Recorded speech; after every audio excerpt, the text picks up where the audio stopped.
খুশনসিব ভাগ্য তাদের ভালো। জান্নাতে এতটুকুন বলছেন আমার মালিক জবাব দেয়, জান্নাত তোমার মধ্যে আমার সকল বান্দা প্রবেশ করবে না। কথা কয় না? সকল বান্দা তোমার মধ্যে প্রবেশ করবে না। জান্নাত ডাক দিব না, মালিক কারা প্রবেশ করবে কারা করবে না? আমার আল্লাহ কয়, শোনো, আমার বান্দাদের মধ্যে যারা মদ পান করে আছে না নাই? আমার এলাকার যারা প্রভাবশালী, যারা নেতা, আগামী দিনের যারা এমপি পদপ্রার্থী, যারা হবে মন্ত্রী, ওরা বাংলা মদ খায় না, বিদেশি ছাড়া হয় না। কথা হয় না? আরে ইমানদার মুসলমান, এই শোনেন, আবার আপনারা বলেন না হুজুর রাজনীতি কথা কইেন না।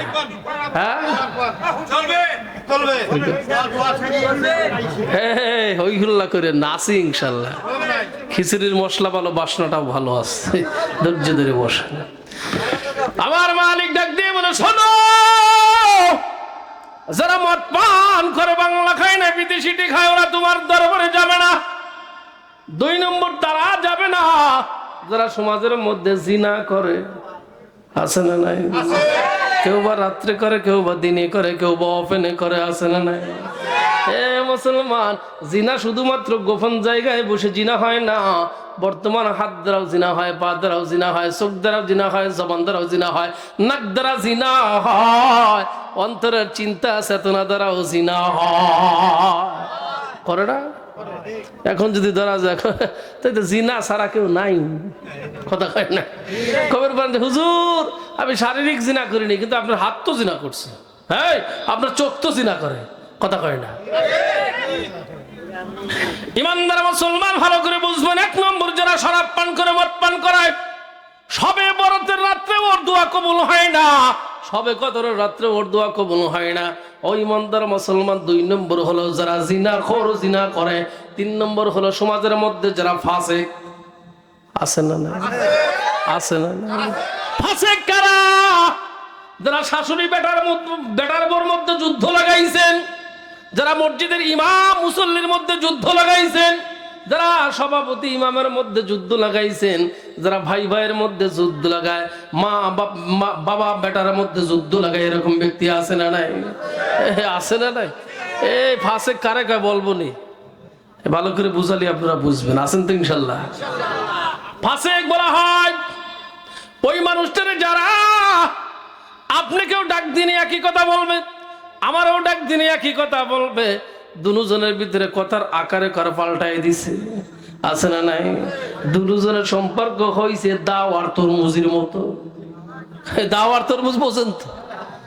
আমার ভাইরা, 1 নম্বর শরাব পানকারী, 2 নম্বর জিনাকারী, 3 নম্বর ফাসিক, 4 নম্বর কোতোয়ালি, কোতোয়ালি, কোতোয়ালি। ও মুসলমান, 5 নম্বর হলো সমাজের মধ্যে হিজড়া। আছে না নাই? হ্যাঁ, হিজড়া গোষ্ঠী আছে না নাই?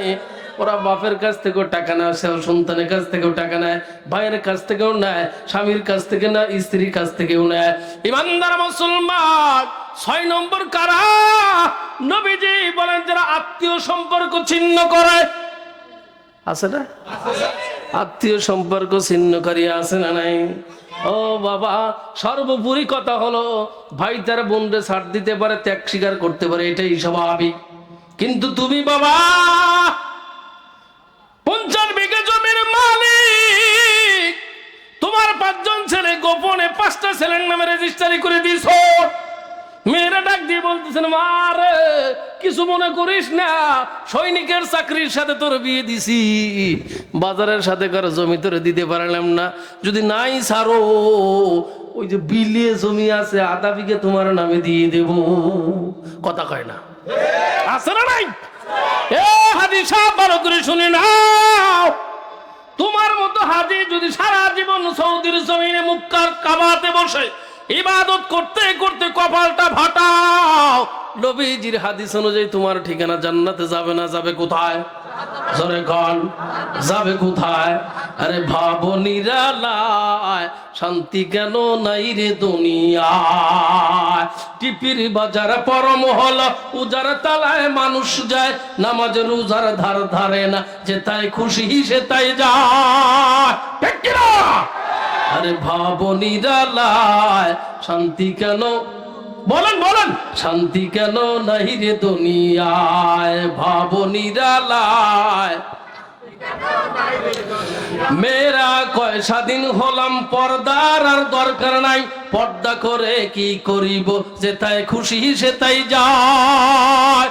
বিমান থেকে শুরু করে মোটর সাইকেল সব চলায়, ভাবো নিরালায় শান্তি কেন, বলেন শান্তি কেন, আরে ভাবো নিরালায় শান্তি কেন নাহি রে দুনিয়ায়।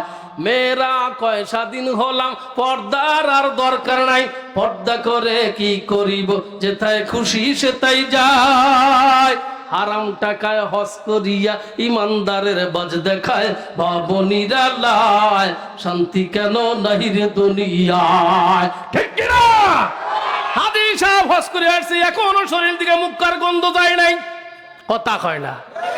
হাতের মধ্যে হাতের এতেন আর তসবিহ, মেয়ে কোথায় গেছে কোনো খবর নাই, কথা কয় না। ছোট ছেলের কথা কইলে মিনিয়া মন খারাপ হচ্ছে না। আমি যদি এই বিষয়ে হক কথা বলি, আগামী বছর আমার দাওয়াত দিবেন না, এটা আমি জানি। হ্যাঁ আমার শামীম ভাই কো, শামীম ভাই না, শামীম ভাই জহর পরে ফোন দিছি গে, ভাই কি আসবো নাকি, কয় দাওয়াত দিছি আপনারা আবার আসবেন না কে, আপন তো। এই ইমানদার মুসলমান, আপনারা যদি শেষ পর্যন্ত থাকেন, আলোচনা করবো ইনশাআল্লাহ। তার পূর্বে আপনাদের কথা বলে দিচ্ছি, এইটা হলো জান্নাতের ফরিয়াদ। জান্নাতে কারা যাবে, কারা যাবে? ইমানদার মুসলমান, যে ছোট্ট আয়াত তেলাওয়াত করেছি, এর উপরে আলোচনা শুরু করবো ইনশাআল্লাহ। আল্লাহ বলেন, ইন্নাল্লাযীনা তাকাউ ইযা মাসসাহুম তাইফুম মিনাশ শাইতান। ও ইমানদার মুসলমান, আল্লাহ বলেন ইন্নাল্লাযীনা তাকাউ, তোমাদের মধ্যে যারা মুত্তাকি, খুদাবিরু আল্লাহওয়ালা, যারা আল্লাহকে ভয় করে, এই যারা আল্লাহকে ভয় করেন। দুনিয়ার মধ্যে এমন কোন জায়গা আছে যেখানে আল্লাহ নাই? আছে? এই একজন কয় আছে। দুনিয়ার মধ্যে এমন কিছু জায়গা আছে যেখানে আল্লাহ নাই, কথা কয় না। রাতে আল্লাহ আছে, দিনে আল্লাহ আছে। তুমি মনে মনে চিন্তা করো, সেটা আল্লাহ জানে, জানে কিনা? ভালো করে বুঝাইলে আপনারা ভালো বুঝবেন। আমার আপনার নবী ছিল বিশ্বদিনের মুহাম্মদ রাসূলুল্লাহ সাল্লাল্লাহু আলাইহি ওয়াসাল্লাম। ও মুসলমান, নবীর দুইজন আদরের দুলালি ছিল, নাতি। নাম জানেন না? চেনেন? আপনারা চেনেন? হ্যাঁ, কখনো দেখি নাই, কিন্তু অতি মুহাব্বতের দুইটা নাম। যেই দুইজন যুবক, জান্নাতি যুবকদের হবে সরদার, মারহাবা বলেন। এই ইমানদার মুসলমান, বুড়ো বাবাজিরা বলতে পারেন, হুজুর তাইলে আমাদের সর্দার কি হবে? ও মুসলমান, যারা জান্নাতে যাবে, আল্লাহ পাক রব্বুল আলামিন তাদেরকে উচ্চতা দিবেন আদম আলাইহিস সালাতু ওয়াস সালামের মতো। আদম আলাইহিস সালাতু ওয়াস সালাম আমার আপনার মতো খাটো না, খাটো না, 60 গজ 120 হাত লম্বা। এরা 2 নম্বর কেমন? নবীজি বলেন, শোনো, 2 নম্বরটা হলো ওই জান্নাতি মেহমানের চেহারা হবে ইউসুফ আলাইহিস সালাতু ওয়াস সালামের মতো। আরে ইউসুফ আলাইহিস সালাতু ওয়াস সালামের চেহারা কেমন? আমার নবী জানিয়ে দেয়, শোনো, ইউসুফের প্রেমে আসক্ত হয়েছিল বিবি জুলাইখা। বিবি জুলাইখাকে প্রশ্ন করা হলো, তুমি কেন ইউসুফের প্রেমে আসক্ত হইলা? বিবি জুলাইখা দেশের সকল রমণীদের একত্রিত করে বলছে, তোমরা যার যার মতো লেবু কাইটি দাও, আর ইউসুফরে দেখো।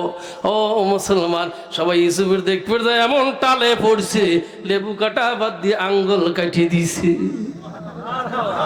আসতে কয়, ইমানদার মুসলমান, তোমার চেহারা যদি অমনি হয়, আমার চাচি তো তোমার চিনবে না, কথা কয় না। একেবারে ফেসওয়াশ করে দিছে নবী ইউসুফের মতো চেহারা, খুশি নেবে না। হ্যাঁ মুসলমান, 3 নম্বরটা হইল হযরত দাউদ আলাইহিস সালাতু ওয়াস সালামের মতো তোমার কণ্ঠ হবে। কার মতো? নবী দাউদের মতো। দাউদ আলাইহিস সালাতু ওয়াস সালামের কণ্ঠ ভালো নি খারাপ? হ্যাঁ, ভালো নি খারাপ? মুসলমান, নাম্বার 4, আমার আপনার নবী রহমতের নবী, দয়ার নবী, মায়ার নবীর মতো তোমার জীবন চরিত্র আদর্শ সুন্দর হবে। চিৎকার দিয়ে কন্যা আর একবার মারহাবা। ইমানদার মুসলমান, আমার আপনার অন্তরের খবর জানেন কে? আর একটু আসতে কে? ও মুসলমান, নবীর দুইজন আদরের দুলালি হাসান হুসাইন রাদিয়াল্লাহু তাআলা আনহুমা দুনু ভাই কেবলমাত্র মাদ্রাসার নুরানি কিন্ডারগার্টেনে পড়ে। ও মুসলমান, দুনু ভাই যার যার মতো লেখা লিখছেন। কেউ বা লিখছেন আমার নানা মুহাম্মদ রাসূলুল্লাহ, কেউ বা লিখছেন আমার মাতা জান্নাতের নারীদের সরদারি ফাতেমাতুজ জোহরা রাদিয়াল্লাহু তাআলা আনহা।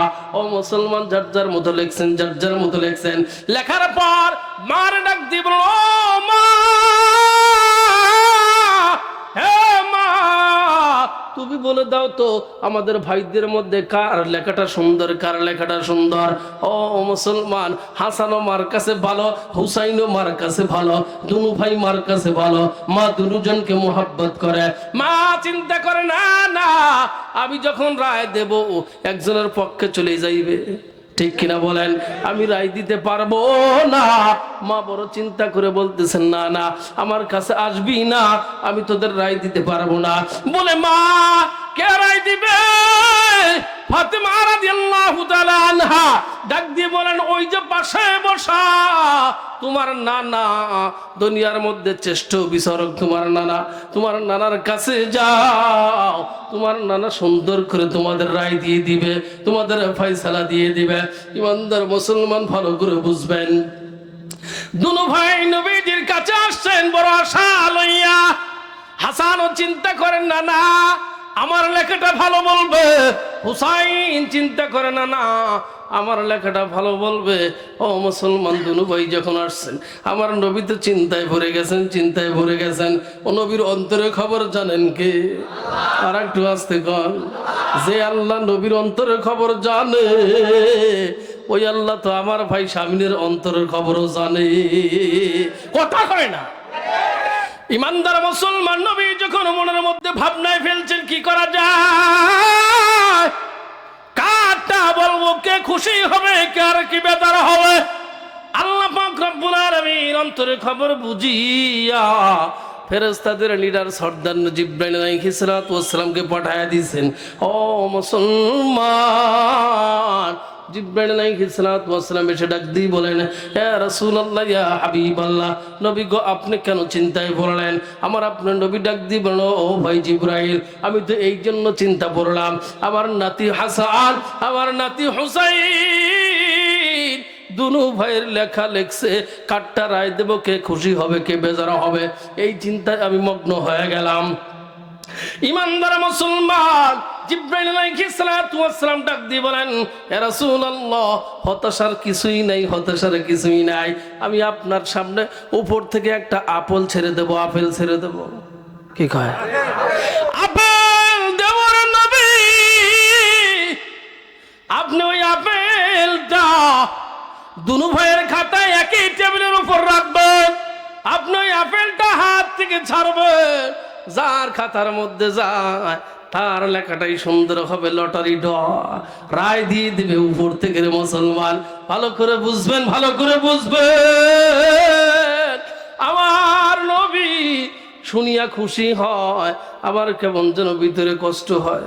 হায় হায়, খাতাটা, আপেলটা যদি আমার হুসাইনের খাতার মধ্যে যায় তাইলে হাসান বেজার হবে, যদি হাসানের খাতার মধ্যে যায় হুসাইন বেজার হবে। রায়টা কেমন হলো বুঝলাম না, বুঝলাম না, কিছুই বুঝলাম না। ইমানদার মুসলমান, নবী আমার উপর থেকে যখন পাথর ছেড়ে দেয়, কিতাব সাক্ষী দেয় রে মুসলমান, পাথর টেবিলের উপর পড়ার সঙ্গে সঙ্গে দ্বিখণ্ডিত হইয়া, দুইটা ভাগ হইয়া দুই খাতার উপর চলে যায়।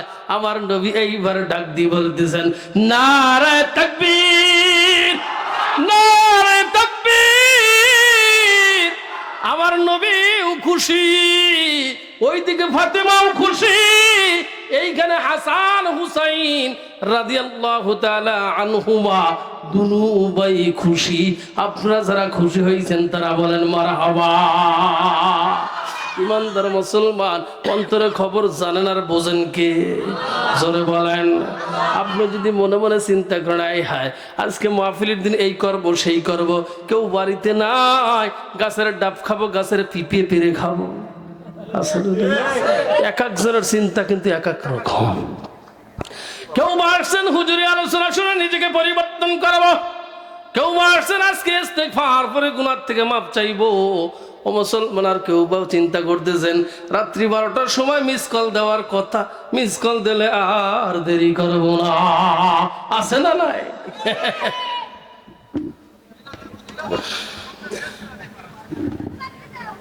কিছু বলে নাকি? ইমানদার মুসলমান, আল্লাহ বলেন ইন্নাল্লাযীনা তাকাউ ইযা মাসসাহুম তায়িফুম মিনাশ শাইতান, নিশ্চয়ই যারা আল্লাহকে ভয় করে। আপনার ভিতরে আল্লাহর ভয় আছে? কথা হয় না, জোরে বল, আরো জোরে। হ্যাঁ, আপনার ভিতরে যদি আল্লাহর ভয় থেকে ফজরের নামাজে মুসল্লি কোনে গেছে? আপনার ভিতরে মালিকের ভয় আছে, ফজরেও নাই, জোহরেও নাই, আসরেও নাই, ইশাতেও নাই। চিন্তা করছেন হায় হায় আগামী শুক্রবার থেকে নামাজ পড়বো, আছে না নাই? আপনার ভিতরে আল্লাহর ভয় আছে, গোপনে ওষুধ খান, প্রকাশ্যে ওষুধ খান, আছে না? আপনার ভিতরে আল্লাহর ভয় আছে, দুধের মধ্যে পানি মিশান।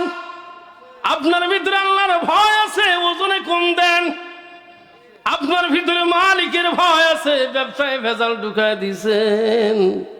ও মুসলমান, কেমন ভয় আছে, কেমন ভয় আছে? এরকম ভয় দেখা লাভ নাই। আল্লাহ বলেন ইন্না আকরামাকুম ইনদাল্লাহি আতকাকুম, তোমাদের মধ্যে তারাই আমি মালিকের কাছে সম্মানিত, আমি মালিকের কাছে ভালোবাসা মর্যাদা পাবে যাদের ভিতরে আমি আল্লাহর প্রতি ভয় আছে, ভয় আছে। ও মুসলমান, সমাজের মধ্যে যার টাকা আছে তার দাম আছে, যার চেহারা সুন্দর তার দাম আছে, যার আন্ডার ভোট বেশি তার দাম আছে, ঠিক নেই? হে মুসলমান, আল্লাহ কয় না না, ওই অন্তরটা আমার কাছে বেশি দাম, যেই অন্তরের মধ্যে আমি আল্লাহ ছাড়া আর কেউ নাই। ইমানদার মুসলমান, কেমন ভয় রাখার দরকার, কেমন ভয় থাকার দরকার ভালো করে বুঝবেন আমার ভাইরা। ওই যে খলিফাতুল মুসলিমিন ফারুক আদম ওমর ফারুক রাদিয়াল্লাহু তাআলা আনহুর জামানায়, ও মুসলমান, খলিফাতুল মুসলিম ওমর ফারুক রাদিয়াল্লাহু তাআলা আনহু আমার এলাকার শাসকদের মতো শাসক না, কথা কয় না। আমার এলাকার মন্ত্রীর মতো মন্ত্রী না, আমার এলাকার চেয়ারম্যানের মতো চেয়ারম্যান না, না না। খলিফাতুল মুসলিমিন ওমর ফারুক রাদিয়াল্লাহু তাআলা আনহু ছিলেন ব্যতিক্রম, যার ভিতরে ছিল নবীজির আদর্শ, নবীজির আদর্শ। যিনি আল্লাহকে ভয় করেছেন, আল্লাহকে ভয় করেছেন। এই ওমর দ্বিপহরের মুহূর্তে খোলা ময়দান দিয়ে ও মুসলমান সফরে যাইতেছেন, যাওয়ার পথে দেখতেছেন একজন রাখাল ছাগল চড়ায়। খলিফাতুল মুসলিমিন রাখালরে ডাক দিয়ে বলেন, ও রাখাল, আমি বড় ক্ষুধার্ত, ক্লান্ত, তোমার ছাগল চাকুর মধ্যে থেকে একটা ছাগল দহন করে একটুখানি দুধ আমারে দাও, আমি কিছু দুধ পান করব। ও মুসলমান, ভালো করে বুঝবেন, রাখাল ডাক দিয়ে বলতেছেন, ইয়া হাযা ফাইনাল্লাহ, ও মুসাফির, ও পথিক, আমি এই ছাগলের মধ্যে থেকে 100 টাকা দুধ বিক্রি করতে পারবো না। খলিফা ডাক দিয়ে বলেন, কেন? সন্ধ্যার সময় বাড়িতে গিয়ে মালিকরে বলবা কি হয়েছে, কিছুই জানি না, কিছুই জানি না। ইমানদার মুসলমান রাখাল ডাক দিয়ে বলতেছেন, ও মুসাফির, আমি নয় আমার মালিকরে ফাঁকি দিতে পারলাম, কিন্তু মালিকের যিনি মালিক, ওই মালিককে ফাঁকি দেওয়া আমার দ্বারা সম্ভব না। কথা বলেন ঠিক কিনা? ও মুসলমান, ভালো করে বুঝবেন, উনি একজন রাখাল, উচ্চ শিক্ষায় শিক্ষিত না, এলাকার প্রধানমন্ত্রীও না, মন্ত্রীও না, এমপিও না, চেয়ারম্যানও না, মেম্বারও না। রাখাল ডাক দিয়ে বলে, না না না, মালিকের চক্রে ফাঁকি দেওয়া সম্ভব, কিন্তু মালিকের যিনি মালিক তার চক্র ফাঁকি দেওয়া সম্ভব না। কি বলতেছেন আপনি? এখান থেকে যান, আপনার কোনো কথা না হবে না। খলিফাতুল মুসলিমিন চিন্তা করলেন, রাখালের ভিতরে মালিকের প্রতি ভয় কেমন আছে জানার দরকার। ও মুসলমান, এইবার খলিফা ডাক দিয়ে বলতেছেন, রাখালে একটা ছাগল আমার কাছে বিক্রি করো, সন্ধ্যার সময় বাড়িতে গিয়ে মালিকরে বলবা, ও মালিক, ওই যে পাহাড় থেকে একটা হিংস্র প্রাণী এসে আপনার একটা ছাগল খেয়ে ফেলছে, বিনিময়ে তুমি টাকা পাইবা, আমি উপকার লাভ করাবো। ইমানদার মুসলমান রাখাল বলে না না না, ইয়া হাযা ফাইনাল্লাহ, মালিক রে, ও মুসাফির, ও পথিক, আমার মালিকের চক্রে ফাঁকি দিতে পারলাম, কিন্তু আমার মালিকের যিনি মালিক, ওই মালিকের চক্রে ফাঁকি দেওয়া আমার দ্বারা সম্ভব না, সম্ভব না। না না, আপনি চলে যান, আপনি কি চেনেন না আমার আল্লাহ সর্বোচ্চ ক্ষমতার মালিক? চিৎকার দিয়ে বলেন না আল্লাহু আকবার। ইমানদার মুসলমান, খলিফাতুল মুসলিমিন ফারুক আদম ওমর ফারুক রাদিয়াল্লাহু তাআলা আনহু ডাক দিয়ে বলে, রাখাল রে, বর্তমান জামানার যিনি খলিফা তারে তুমি চেনো নি? রাখাল কয় না না, তারে আমি চিনি না। ও মুসলমান, খলিফা ডাক দিয়ে বলতেছেন তারে তার সাথে সাক্ষাৎ করবানি। রাখাল কয় হা হা, যিনি ছিলেন নবীজির আদরের সাহাবী, ওই খলিফারে দেখার বড় আমার শখ, আমার বড় আল্লাহ। ও মুসলমান, খলিফা ডাক দিয়ে বলতেছেন, আগামী কালকে অমুক জায়গায় তুমি দাঁড়িয়ে থাকবা, আমি তোমার সাক্ষাতের ব্যবস্থা করে দেব। ইমানদার মুসলমান, মনে করেন আগামীকাল 10টায় বট গাছের নিচে দাঁড়িয়ে থাকবা। আগামীকালকে খলিফাতুল মুসলিমিন নিজের সিংহাসনে বসা। একজন সাহাবীরা ডাক দিয়ে বলতেছেন, যাও অমুক জায়গায় দেখবে একজন ব্যক্তি জীর্ণ শীর্ণ বডিওয়ালা, ছিঁড়া ফাটা কাপড় লইয়া দাঁড়িয়ে আছে, ওই মানুষটা তুমি আমার কাছে নিয়ে আসবা। ও মুসলমান, সাহাবী চলে গেছেন। যাওয়ার পর রাখালটাকে নিয়ে ওই যে খলিফার অ্যাসেম্বলিতে প্রবেশ করবে, কেবলমাত্র দরজার চৌকাটে ডান পা বাড়াইছে, দৃষ্টি দিয়ে দেখতেছেন গতকালকে যেই মানুষটারে খোলা ময়দানে দেখলাম, আজকে দেখি ওই মানুষটা খলিফার মসনদের মধ্যে বসা। ইমানদার মুসলমান, ছাগলের রাখাল একটা পাও সামনের দিকে বাড়ায় আর একটা পা পিছনের দিকে পিছায় দেয় রে মুসলমান। খলিফাতুল মুসলিমিন ওমর ফারুক রাদিয়াল্লাহু তাআলা আনহু বুঝতে পারলেন রাখাল ভীতু সন্ত্রস্ত হইতেছেন। খলিফা চেয়ার থেকে উঠে দাঁড়াইলেন রে মুসলমান, রাখালের কাছে আসলেন, একটা হাত বুকে একটা হাত পিঠের উপর রাখিয়া খলিফা ডাক দিয়ে বলল, ও ভাই রাখাল, না না আর তুমি পিছাইবা না, মদিনাবাসী বড় ভুল করেছে, বড় ভুল করেছে। আমার মতো মোরে এই চেয়ারে না বসাইয়া তোমার মতো রাখাল রে যদি এই চেয়ারে বসাইতো, চেয়ারটা বড় ধন্য হইতো, চেয়ারটা বড় ধন্য হইতো। চিৎকার দিয়ে আর একবার বলেন না আল্লাহু আকবার। এমন যদি হতো, বলেন এমন যদি হতো, আমার দেশের শাসক হতো ওমরেরই মতো, হতো আবু বকরের মতো। বলেন না, এমন যদি হতো, এমন যদি হতো, আমার দেশের শাসক হতো ওমরেরই মতো, হতো আবু বকরের মতো। এমন যদি হতো, জনগণের খোঁজ খবর নিত রাত দুপুরে, ঘুরে ঘুরে দেখতো কে কেউ আছে অনাহারে। ঠিক নি? এই বর্তমান যারা আছে ওরা খবর নেয় ভোটের আগে, ওরে সুবহানাল্লাহ রে, এর দাড়ি সাটা গোপে আটা গাজায় মারে দম, নামাজ নাই রোজা নাই ইফতার খাওয়ার জম। কথা কয় না? এই হলো ভাই যাদের নীতি, তারাই হলো বিচারপতি। এই হলো ভাই যাদের নীতি, তারাই হলো বিচারপতি। ন্যায় বিচারের নামে তারা ঘুম, গোপে দাড়ি সাটা গোপে আটা গাজায় মারে দম, নামাজ নাই রোজা নাই ইফতার খাওয়ার জো।